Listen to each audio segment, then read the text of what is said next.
And welcome back to the Common Gourmet. Today we are doing banana bread. Soft, moist, and oh so wonderful.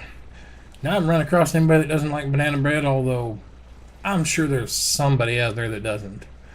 But I haven't found them yet. I have tried probably 100 recipes, banana bread and banana cake both. I have used what I've learned from making all these to try and get one that's not too dry, not too moist either. If it's too moist, it's almost like gooey, even though it's baked.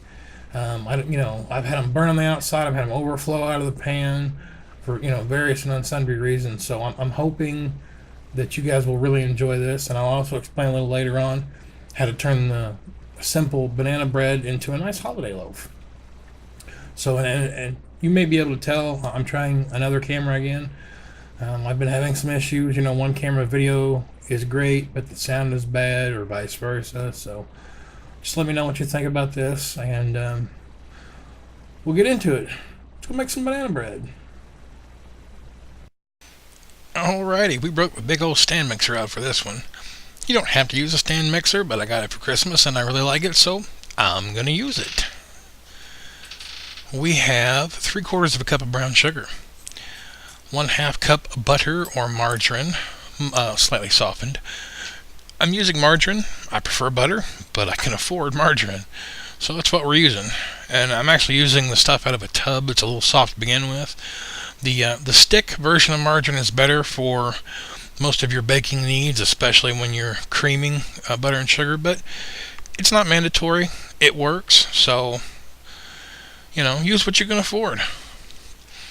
We're going to start this off kind of low for just a minute, just to get the sugar wet enough not to fly out, and then we're going to kick it up on high and let it cream.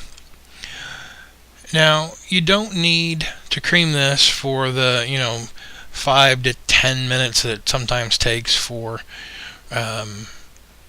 many other recipes. The brown sugar being a little wet helps kind of bring the mixture together a little quicker.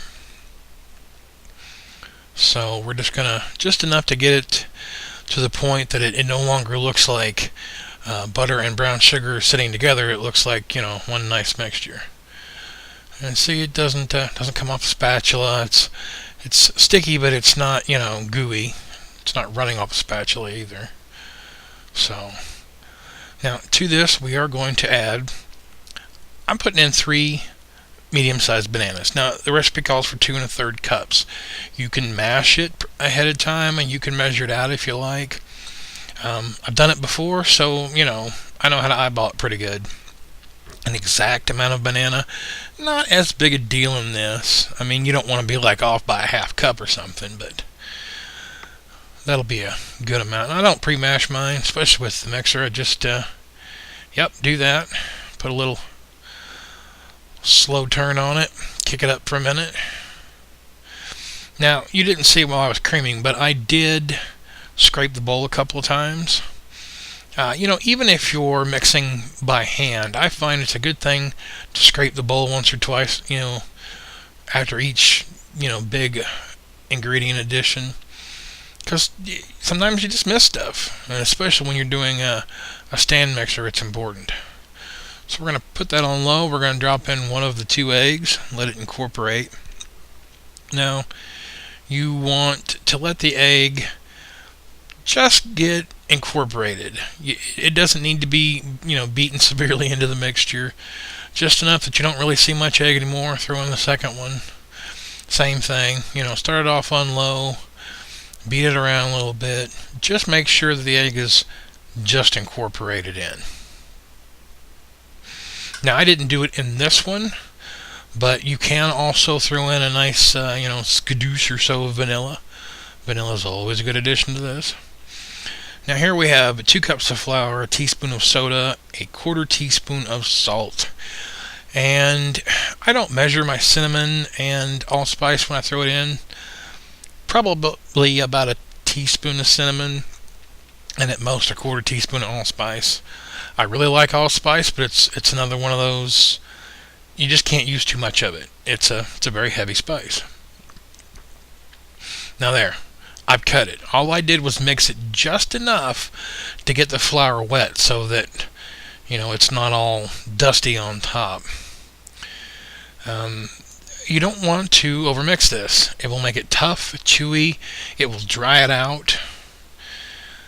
You want to mix it just until everything's incorporated, which you can't really see it very well there. It's a little dry on top, and here in a minute I'm going to show you. It's dry on top, but still pretty wet underneath. It doesn't show well there, but that's very wet, that's very dry. So I'm just going to stir these together. Now, if you'd like to turn this into a holiday loaf, add your cinnamon, allspice or clove, a little nutmeg, throw in, maybe a 1/4 cup each of some kind of chopped nut and a little dried fruit. Makes it a beautiful holiday loaf. Alright, we are going to place that into a greased only loaf pan, no flouring. The oven's preset to 350 degrees Fahrenheit. This is going to bake for an hour, but it's going to go quick through the lovely miracle of time. Get all that scraped in there. Unlike the cooking shows on TV, we actually eat everything I make, so I'm not giving up any of it. Make sure that's pressed down in there. It really doesn't have to be pressed. I just usually kind of just spread it out. If this pours out, you've got too much liquid or not enough dry. If you can almost cut and shape it, too much dry. Alright, the miracle of time, an hour has gone by. We have a beautiful banana bread. The house just absolutely smelled like banana bread for hours, which was lovely. Here in a minute we're going to show a cut version of this. This turns out moist but not wet, with a nice tender crumb. So throw a little butter on that and you are wrapped up and grilled, good to go. Well, I hope you guys enjoyed this. It's a simple enough dish to do. It's versatile. You can throw extra stuff into it if you like. And, until next time, enjoy cooking. We'll see you later.